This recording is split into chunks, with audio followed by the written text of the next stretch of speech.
So my X-e5 arrived. Now I got just the body only, which is part of why I got it as quickly as I did. The rep did tell me that if you want it with the lens, you're more likely to wait a little bit. Since I use my X100vi a lot, and I'm still going to, again, that was a birthday present from my husband, which makes it really special, but also it's my easy everyday camera. I'm never selling that. I'm still gonna be using it. It has basically the same lens. The only difference is the f2 versus f2.8, and I don't have any reason to need one for the X-e5. I don't go for that focal length naturally, other than when it's on my X100vi. So, but I already did an unboxing of this, so it's already out.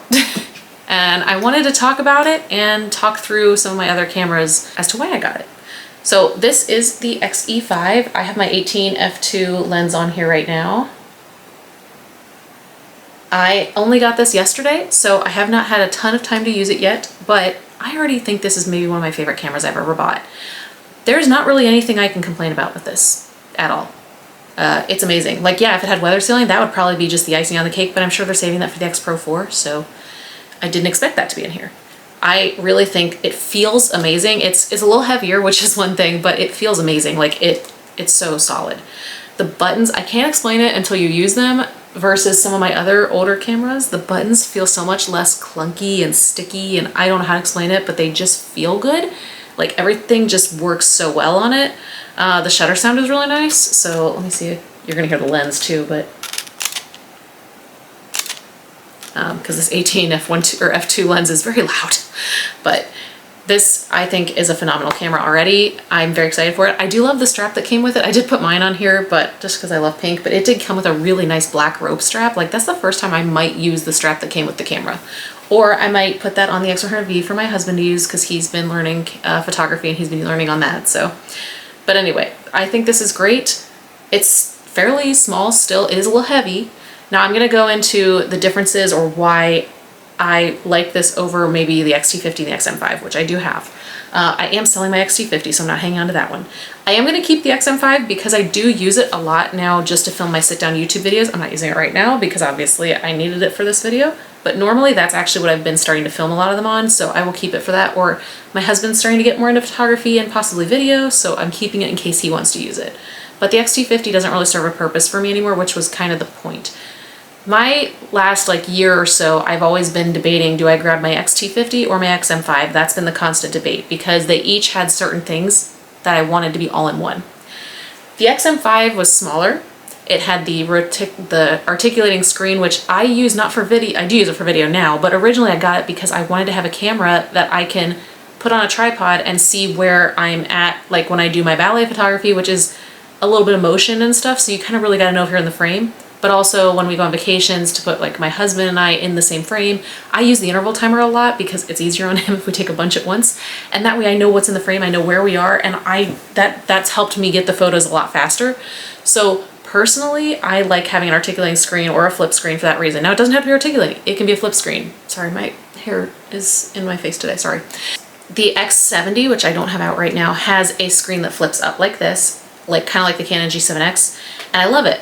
But the X-e5 now does it too. It's a little bit finicky. It's a little scary to pull it out. It's not the most easy to do, but I love that they did it because that solved one of the problems for me. The Xm5 also only had a few film simulation slots, or recipe slots. So that was frustrating when there were times where I wanted to take, we'd go out and I kind of go based on the day and the lighting, what one I want to use. And I'm like, oh, I only have 4 in here. And I kind of got to leave a couple of them in there because they're my ones that I would use in most situations. I like that you can have more of this one. You can have a lot more because you can have the custom ones in here as well as the custom 7. I haven't quite figured out using the ones in here as well yet because you kind of got to move things. I don't know. Anyway, I have mapped most of my buttons, but I also have been changing them around as I've kind of changed my mind. The Xm5 is just a little more limited on that, which is the point. It is a more value budget camera, but it has amazing specs. People made fun of me when I originally said I wanted it, and now people love it. So yeah. This is it with the 18-55 kit lens on it because I use that to film my YouTube videos, but I added a thumb grip from Small Rig, which I think is amazing. I did buy the Small Rig thumb grip for this as well. It just hasn't come yet. I also bought a screen protector for it as well. So really, these are going to be a little bit more different than the other two I'm comparing here just because this is a slightly older internal bits. Most Fuji cameras are going to give you the same internal, like they're going to give you the same photos, sorry. So that's why when people ask, I don't really ever say which one I recommend, because you're going to get the same results out of most cameras. A lot more of it has to do with you as the photographer than it does the camera. The X-e5, X100vi, Xt50, Xt5, I think those are the only ones, maybe I'm missing one, are on the X-Trans5 sensor. So they have all the same internal parts. They have the 40 megapixel sensor, they have IBIS. This one does have, it has some of the internal parts like the autofocus and stuff, but it does have the older processor. So this is the X-Trans4, so it is going to have a few less film simulations, but it's mostly ones that I don't use a lot. It does not have IBIS. It does have a digital IBIS, but it doesn't have like regular IBIS. And then it does not have the 40 megapixel sensor. It has 26. 26 is plenty of megapixels. We're not worried about that. So it's missing a few things, but it also works amazing. It's an amazing camera. It doesn't have a viewfinder and it doesn't have a flash. I don't care about flash. I know a lot of people do now, but I don't. So that has never been an issue for me. Like the fact that the, oh my gosh, sorry, I should have pinned my hair back. The fact that the X-e5 does not have flash, people have asked me about that. I'm like, I don't even use flash on the cameras that do have it. So I'm really not worried. So they're, again, all great cameras. Now, the biggest difference between my X-e5 and the Xt50, now this one, like I said, I am going to get rid of, or not get rid of, I'm selling it, is that this has a different placement for the EVF, so you have more of an SLR style. This has a rangefinder style. It's on the side, which I prefer. This also does not have a flip up screen. This does. That was a huge deal because I need the flip up screen, which is why I would grab the Xm5 over this, but this has the digital teleconverter because of the 40 megapixel sensor. I really like the digital teleconverter.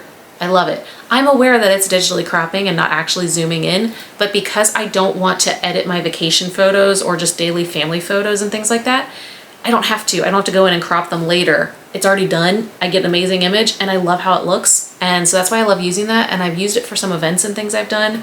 So I really wanted that feature, but also in a camera that had the flip up screen, but I also wanted the regular amount of film simulations. And I feel like even though these aren't actually really different in size, it felt a little smaller and easier to fit in my bags. Maybe it's because of the height, because that's really the biggest difference is the height, and it's only slight. Because actually the Xt50 is like almost slightly shorter lengthwise. And then the Xt50 does have a slightly beefier grip, so if that's something that you need, then keep that in mind. I am getting, like I said, a thumb grip for this one, but this one really with smaller lenses is fine. I put my 56-1.2 on it the other day and it's a little weird, but it's not terrible, and if I have a thumb grip, it'll be fine. So again, this is all personal preference on what people want. This just knocked all of, like, honestly, I could sell my Xm5 too and I'd be totally happy because this basically took the place of the Xm5 and the Xt50 for me personally. Now, like I said, I am keeping the Xm5 one because if my husband ends up needing it, we already have it, and I use it for my YouTube videos. So that's the main differences. The Xt50's only advantage really over this is that it has a flash, which again, I don't use. Now we have the X100vi.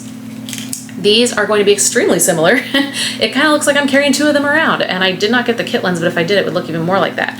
So basically the same size. Obviously this has the OVF, not just the EVF, but I really only use the EVF anyway.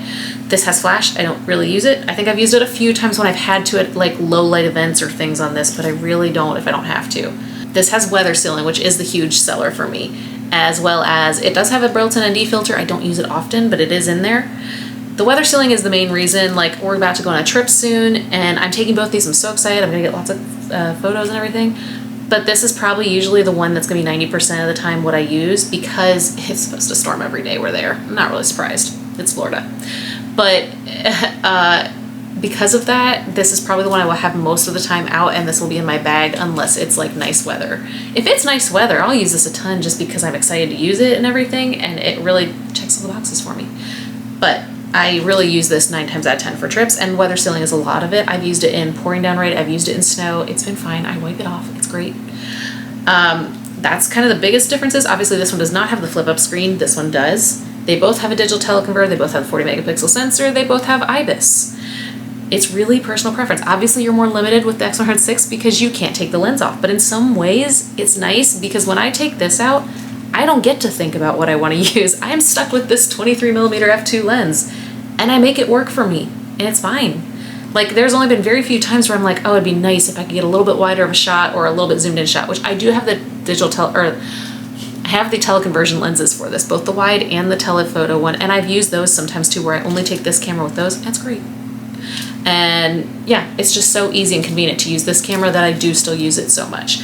Most of these cameras are all gonna have about the same autofocus. Like honestly, the Xm5's autofocus is phenomenal. This one's phenomenal. They all are. So that's not an issue either if you're worried about like what internals each of them have. I hope I nailed everything that I meant to mention on here. I just made a whole TikTok video too, so sometimes I forget if I already mentioned things or not, but I do think that honestly all of these cameras would be great. For me personally, the X-e5 was everything I asked for, other than that it doesn't have weather sealing, but also almost none of my lenses have weather sealing, so that really wouldn't help me much. I think I have 2 lenses that have weather sealing, and it's my 18-1.4 and my 50-140, neither of which I carry most of the time, so it wouldn't really help me. So personally for me, this is amazing, this is great. Now, instead of taking all of these 3 cameras on my trip, I'm only going to be taking these 2, and then my husband will take our little vlog camera. Because when we do trips, well, obviously vlogging on, like walking around is not what the Xm5 is great at. For sit-down videos, it's great. But we take my G7Xs for that because they're just good for vlogging. We're just getting our family vacations documented, that's it, nothing fancy. So that's what we take on vacation. I am gonna take a tiny film camera just because, but I'm excited that all I have to take is this and my X100vi, and that's it. I'm just taking a couple lenses, but because this also has a digital teleconverter built in, I don't really have to worry about all the different lenses I might need too, because I know that I have a little more room to jump around with it if I need to. So I'm excited about that. I think it looked great with this little 18 f2 lens on here. I know that's not the main one, but like I said, since I have the X100vi, I don't feel like I would have reached for that lens as much. And I also knew that the rep told me I would be waiting longer to get my camera if I wanted the kit version, so this was fine for me. Hopefully that gives you guys a good idea of this camera. I think, like I said, this might be the best camera I have ever bought. And I say that over my X100vi, which I do love too, but I love them both for different reasons. So if I had to pick, these are my favorite cameras, even over my Canon cameras, which I love. I love my Canon cameras. I love how things look, but these make me want to use them. They just do. So I just love them. I'm very excited for this trip coming up that I will get to actually use this, because I thought these weren't coming in until like September. So that'll be awesome. But I hope you guys enjoyed this, and let me know if you have any questions. But I really recommend any of these cameras, but man, this X-e5 is phenomenal already. It's so good, and the shutter sound is so nice. Even my husband was like, ooh. And he doesn't really know photography. I am teaching him. If anybody wants me to make a video on that, I will. I've been teaching him with the X100vi while I use my 6, and it's been going very well. So hope you all have a great day, and this is my Fujifilm X-e5.